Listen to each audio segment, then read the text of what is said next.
ہمارے یہاں المیہ اصل میں یہ ہے کہ بھائی بیٹوں کے ساتھ بھائیوں کے ساتھ کہتے ہیں یار قریبی رشتہ دار ان سے کیا معاملہ کریں، تو معاملات کی صفائی جو ہے نا، معاملات شفاف نہیں رکھے جاتے.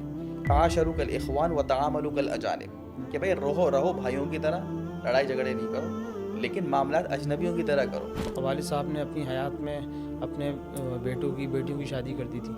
اس کے بعد جب والد صاحب کا انتقال ہوا، اب جو غیر شادی شدہ ہیں وہ مطالبہ کر رہے ہیں کہ ان کے اوپر تو اتنا خرچہ کیا ہے، اب ہمارے اوپر جو خرچہ نہیں ہوا ہوا اضافی، اس کے ہمیں پیسے چاہیے. والد خود اپنی بیٹیوں کو یہ کہہ دیتا ہے کہ میں تمہاری شادی کرا دی ہے میں نے، اب جو میں نے خرچہ کر لیا بعد میں اب جائیداد میں حصہ نہیں مانگنا، تو یہ ساری جائیداد بیٹوں کی ہے.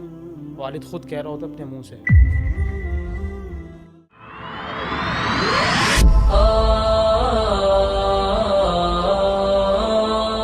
السلام علیکم ناظرین کرام، میں ہوں عدین الہی. اے آر میڈیا کے پروگرام آپ کے مسائل کے حل میں خوش آمدید. آج کچھ ہمارے پاس مسائل ہیں اور بہت قیمتی اور بہت اہم مسائل ہیں، اور بدقسمتی سے آج کل کے معاشرے میں لوگوں کو اس کا علم بالکل بھی نہیں ہے، نہ ہونے کے برابر ہے. تو آج ہمارے ساتھ جو مہمان گرامی موجود ہیں، مفتی حارث محمود صاحب، السلام علیکم ورحمۃ اللہ وبرکاتہ. وعلیکم السلام ورحمۃ اللہ وبرکاتہ. اچھا مفتی صاحب، ایک بات یہ بھی پوچھی جاتی ہے کہ جب انتقال ہوتا ہے تو بہنیں تو اپنے گھروں میں ہوتی ہیں اور بھائی والد صاحب کے گھر پہ، اپنے گھر جو وراثت کا گھر ہوتا ہے اس پہ رہ رہے ہوتے ہیں. تو جو بھائی رہ رہے ہیں وہ بہنوں کو اس گھر کا رینٹ دیں گے، کرایہ دیں گے؟ دیکھیے بہت اچھا سوال کیا ہے. دیکھیں مثال کے طور پر جو ہے، اب اس کی مثال سے یہ سمجھتے ہیں 2 بھائی ہیں 2 بہنیں، صحیح. ٹھیک ہے. تو بھائیوں کا حصہ ڈبل ہے، ٹھیک ہے. تو 6 حصے بنے گے، 2 حصے بھائی کو. تو ظاہر سی بات ہے کہ اب ایک مکان ہے تو اس میں خود ہی سمجھ لیں کہ اس میں بہنوں کا تو حصہ ہے. بالکل. ٹھیک ہے. پہلی بات تو یہ ہے کہ اب جیسے ابھی وہ آپ نہیں بیچ رہے، آپ اس میں رہ رہے ہیں، تو آپ کو خود بھائی ہونے کی حیثیت سے بہنوں کو کہنا چاہیے کہ بھائی اس میں آپ کا بھی حق ہے. وہ ایک الگ بات ہے کہ بہنیں خوشی سے راضی ہو جائیں اور قرائن سے بھی پتہ چلے، علامات سے، کہ وہ دل سے راضی ہیں، وہ تو ایک الگ بات ہے. لیکن آپ کو خود کرائے کی پیشکش کرنی چاہیے کہ بھائی اس مکان میں ہم 2 بھائی رہ رہے ہیں. تو مثال کے طور پر یوں سمجھے، اس مکان اگر کرایہ 60,000 روپے، تو 40,000 تو ان کا اپنا خود کا حق آ گیا، جی. کیونکہ ان کا بھی تو حصہ ہے نا، ڈبل ہے. تو 20,000 روپے ان کو اپنی بہنوں کو دینے چاہیے. اور بہنیں اگر مطالبہ کر رہے ہیں وہ تو مطالبہ بھی کر سکتی ہیں بالکل، اور اس میں کوئی برا ماننے کی بات نہیں ہے. اچھا، بعض اوقات یہ ہوتا ہے کہ کوئی بھائی بولتا ہے کہ میں نے والد صاحب کی حیات میں اس پورے گھر کی تعمیر کری تھی، دروازے لگوائے تھے، کھڑکیاں لگوائی تھیں، پوری رینوویشن کری تھی، تو اب اس میں میرا حق زیادہ ہے یا مجھے اس کے پیسے دو، تو ایسا مطالبہ کرنا جائز ہے؟ دیکھیں اب یہاں جو ہے نا 3 صورتیں، اور جھگڑا اس وجہ سے ہوتا ہے کہ والد صاحب کی زندگی میں کوئی بیٹا جو ہے زیادہ کما رہا ہوتا ہے تو وہ رقم والد صاحب کو دیتا ہے. اب سوال یہ کہ آپ نے وہ رقم کس نیت سے دے دیا. بھائی ایک تو یہ کہ والد صاحب کو آپ نے بطور تبرک احسان گفٹ کے دیے، تو بھائی جب آپ نے گفٹ دیے تو اس کا تو کوئی حساب ہی نہیں ہے، وہ تو مکان میں لگ گیا. اب چاہے آپ نے چھت ڈلوائی ہے، دروازے بنوائے، کوئی پورشن بنایا، تو سب والد صاحب کا ہو گیا، وہ وراثت پہ تقسیم ہوگا. دوسری صورت یہ کہ آپ نے 5 لاکھ روپے دیے تھے، مثال کے طور پر آپ نے کہا بطور قرض کے دیے تھے. تو اب جیسے میں نے عرض کیا کہ میت کے انتقال کے بعد جو ہے دوسرے نمبر پر کیا اس کا قرض نکالا جائے گا. تو اس کا مطلب یہ کہ بھائی جتنا بھی حصہ ہے تو پہلے 5 لاکھ روپے اس بیٹے کے بطور قرض کے نکالیں گے، اور باقی جو ہے وہ وراثت کی تقسیم ہوگی. اور تیسری صورت یہ ہوتی ہے کہ اس نے وہ رقم مکان میں لگانے کے لیے دی تھی. علی صاحب نے کہا میں چھت ڈلوا رہا ہوں یا ایک کمرہ بنوا رہا ہوں، 5 لاکھ کا خرچ ہے، تو بیٹے نے بولا چلے میں دے دیتا ہوں، اور اس کا مطلب اس کی نیت یہی کہ مکان میں لگانے کے لیے دے رہا ہوں. تو اس کا مطلب یہ کہ وہ مکان میں شریک ہو گیا، پارٹنر ہو گیا، تو وہ حصہ جو ہے وراثت میں تقسیم نہیں ہوگا. اب اس کا آسان علی کہ پورے مکان کی ویلیو لگوا لیں، جیسے 50 لاکھ روپے، اور اس کے ایک پورشن کی ویلیو لگوا لی وہ 10 لاکھ روپے، تو 10 لاکھ روپے تو بھائی کے ہیں. اب اگر اس نے 5 لاکھ دیے تھے، لیکن جب پوری مکان کی ویلیو بڑھی تو اس پورشن کی بھی ویلیو بڑھ گئی. تو اس پورشن کے جو پورا ہے وہ پورا پورشن اس بھائی کا ہے، یا اگر بیچتے ہیں تو اس کے مقابلے میں جتنے بھی کیش کی رقم آتی ہے وہ اس بھائی کی ہے.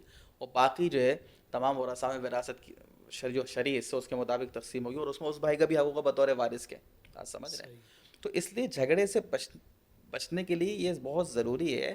ہمارے یہاں المیہ اصل میں یہ ہے کہ بھائی بیٹوں کے ساتھ بھائیوں کے ساتھ کہتے ہیں یار قریبی رشتہ دار ان سے کیا معاملہ کریں، تو معاملات کی صفائی جو ہے نا، معاملات شفاف نہیں رکھے جاتے. حالانکہ عربی کا مقولہ بہت قیمتی ہے، تعاشروا کالاخوان وتعاملوا کالاجانب، کہ بھائی رہو بھائیوں کی طرح، لڑائی جھگڑے نہیں کرو، لیکن معاملات اجنبیوں کی طرح کرو، ہر چیز بالکل واضح ہونی چاہیے۔ اب اگر آپ شروع میں ہی طے کر لیتے ہیں کہ بھائی یہ رقم بطور کیا ہے، گفٹ کے ہے، یہ بطور قرض کے ہے، یا بطور آپ مکان میں لگانے کے لیے دے رہے ہو، تو بعد میں جھگڑا ہی نہیں ہوتا۔ اب بعد میں جھگڑا ہی اس طرح ہوتا ہے کہ ایک وہ بھائی یہ کہہ رہا ہوتا میں نے تو مکان میں لگانے کے لیے کیے، دوسرے کہتے ہیں نہیں بھائی آپ نے والد صاحب کو ایسے ہی دے دی، بطور احسان کے دے دی، بطور گفٹ کے دے دی، یا بطور قرض کے دے دی، تو اس میں بڑا فرق آ جاتا ہے کیونکہ تینوں کا حکم الگ الگ ہے۔ اچھا مفتی صاحب، یہی سوال کاروبار میں بھی ہوتا ہے کہ ایک بیٹا والد صاحب کے ساتھ محنت کر رہا ہوتا ہے کاروبار کے اندر، اور اس کاروبار میں ترقی بھی ہوتی ہے، تو اس کے بعد جب والد صاحب کی وفات ہو جاتی ہے، پھر وہ بیٹا مطالبہ کرتا ہے کہ میری وجہ سے یا میری محنت بھی اس میں شامل تھی، تو اس کاروبار میں مجھے بھی زیادہ اگلا حصہ ملنا چاہیے، یا مطالبات ہوتے ہیں، تو اس کا کیا شرعی حکم ہے؟ دیکھیں اس میں بھی وہی مسئلہ ہے کہ جب والد صاحب کے ساتھ ایک یا دو بیٹے کام کر رہے ہیں تو ان کی پوزیشن واضح کریں۔ اگر تو والد صاحب کا سارا سرمایہ والد صاحب کا ہے، اور ان کو والد صاحب نے پارٹنر نہیں بنایا، بلکہ پر منتھ جو ہے ان کی ایک سیلری مقرر کر دی وہ دے دیا، یا کوئی کسی کی شادی یا کے موقع پر کچھ اضافی دے دیا، تو ان کی حیثیت ملازم کی، امپلائی کی ہے، ان کو ایک سیلری ملتی جا رہی ہے۔ اب چاہے ان کی محنت سے کاروبار جتنا ہی آگے کیوں نہ بڑھا، لیکن چونکہ ان کو پارٹنر نہیں بنایا تو سرمایہ والد صاحب کا تھا، تو وہ سارا جو کاروبار بڑھا ہے، اس سے جو بھی جائیدادیں بنی ہیں وہ سب والد صاحب کی شمار ہوئی، اور وہ سب ان کے مرنے کے بعد وراثت کی تقسیم میں جائیں گی، سب کا اچھا حصہ ہوگا۔ کوئی بیٹا یہ نہیں کہہ سکتا کہ میری وجہ سے کاروبار بڑھا ہے تو اس میں میرا حصہ زیادہ ہوگا۔ ہاں البتہ یہ کہ جیسے بعض حضرات جو ہے وہ بیٹے کو پارٹنر بنا لیتے ہیں، تو دیکھ لیں گے بھائی کتنے پرسنٹ کا، 10% کا بنا ہے، 20% کا بنا ہے۔ اگر واقعی یہ بات ہے تو ٹھیک ہے، اتنے شیئر میں جو ہے وراثت تقسیم نہیں ہوگی، وہ خالص اس بیٹے کا ہوگا، اور باقی جو ہے اس کے اندر وراثت تقسیم ہوگی۔ لیکن بہرحال یہ جیسے میں نے عرض کیا کہ اگر اس کو یہ بات ثابت ہو جائے کہ والد صاحب نے بیٹے کو جو ہے پارٹنر نہیں بنایا تھا، بلکہ کیا ہے وہ کام کرتے تھے، محنت کرتے تھے، ایک سیلری ان کو ملتی تھی، تو اب یہ کہنا صرف اس وجہ سے کہ آپ کی محنت کی وجہ سے کاروبار بڑھا ہے تو آپ کا زیادہ حصہ ہوگا، یہ بات درست نہیں ہے۔ اچھا، بعض اوقات یہ سوالات بھی پوچھے جاتے ہیں کہ والد صاحب نے اپنی حیات میں اپنے بیٹیوں کی شادی کر دی تھی، اس کے بعد جب والد صاحب کا انتقال ہوا، اب جو غیر شادی شدہ ہیں وہ مطالبہ کر رہے ہیں کہ ان کے اوپر تو اتنا خرچہ کیا ہے، اب ہمارے اوپر جو خرچہ نہیں ہوا ہوا اضافی، اس کے ہمیں پیسے چاہیے، تو یہ مطالبہ درست ہے؟ دیکھیں اس میں بنیادی بات یہ سمجھیں کہ والد صاحب جو زندگی میں کسی کی شادی کروا دی، کسی کو کوئی چیز، کسی کی تعلیم پہ زیادہ خرچ ہو جاتا ہے، تو یہ سب ہبہ ہے، گفٹ ہے، یہ وراثت نہیں ہے۔ وراثت اس مال کو کہتے ہیں جو کسی شخص کی وفات جب ہوتی ہے، انتقال ہوتا ہے، تو اس وقت جو مال موجود ہوتا ہے اس میں وراثت جاری ہوتی ہے۔ لہٰذا اب یہ ہوتا ہے بھائی 3 4، اب کسی کو اپنی موت کا تو نہیں پتہ کب آئے گی، تو کچھ بچیوں کی شادی والد صاحب نے خود کر دی، اب ان کا انتقال ہو گیا، تو اب تو مال میں وراثت تقسیم ہوگی، جس کا جو حصہ وہ اس کو ملے گا۔ اب جیسے 2 بھائی ہیں، ایک کی شادی ہوگی، ایک کی نہیں، تو دونوں کو ایکول ہی ملے گا۔ صحیح۔ اب وہ یہ نہیں کہہ سکتا کہ میری شادی تو والد صاحب نے نہیں کرائی، مجھے الگ سے پیسے دو، اصولی طور پر تو غلط ہے۔ ہاں اس میں کرنا یہ چاہیے کہ اگر دیکھیں ایک چیز ہے اصولی بات، وہ تو یہی بات عرض کر دی، لیکن ایک ہے اخلاقیات بھی ہے اس کے اندر میٹر کرتی ہیں۔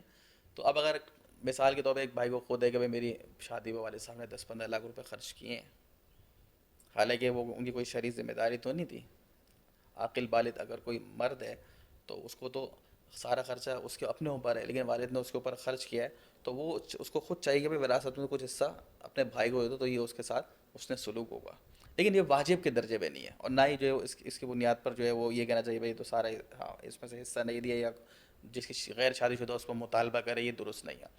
دوسرا بحیثیت والد کسی شخص کو یہ دیکھنا چاہیے کہ بھائی اگر جب اس نے 2 3 کی شادیاں کر دی ہیں، 1 2 کی شادی رہ گئی اور ابھی رشتے نہیں آ رہے، تو اس کا آسان حل یہ ہے کہ بھائی کچھ اماؤنٹ جو ہے ان کو گفٹ کے طور پہ دے دے، صحیح۔ ہینڈ اوور کر دے، کیونکہ بعض دفعہ ایسا ہوتا ہے بھائی اتنے میں نے 5 لاکھ روپے اس کی شادی کے لیے رکھے ہوئے ہیں، لیکن اس کو گفٹ تو نہیں دیے، اب انتقال ہو گیا تو وہ تو وراثت میں چلے جایا کیونکہ گفٹ تو نہیں ہوا، تو اس کو گفٹ دے دیں، اور تاکہ برابری بھی ہو جائے، کیونکہ ہدیے میں جہاں تک ممکن ہو برابری کرنی چاہیے، ایک دوسرے پر خرچ کیا تو کچھ نہ کچھ دوسرے کو بھی دینا چاہیے، تاکہ جو ہے بعد کے اندر جو اولاد ہے ان کے آپس میں محبت قائم رہے، کوئی جو ہے دل کے اندر جو ہے نفرتیں پیدا نہ ہوں۔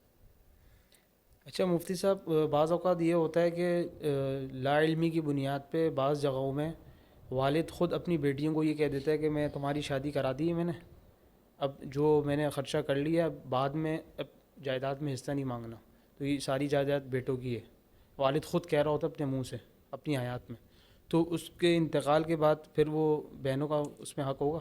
دیکھیے وہی بات میں نے عرض کر دی کہ یہ جو ہے نا اسی غلط فہمی کی بنیاد پر ہے کہ دو چیزوں کو ہم جو ہے ملا دیتے ہیں. کیونکہ زندگی میں جو آپ نے شادیوں پہ خرچ کیا ہے وہ تو گفٹ ہے، ہبہ ہے. وراثت اس کا اس سے تعلق نہیں ہے. وراثت تو جو مرنے کے بعد تقسیم ہو، تو اگر کہہ بھی دیا تو اس کا اعتبار نہیں ہے.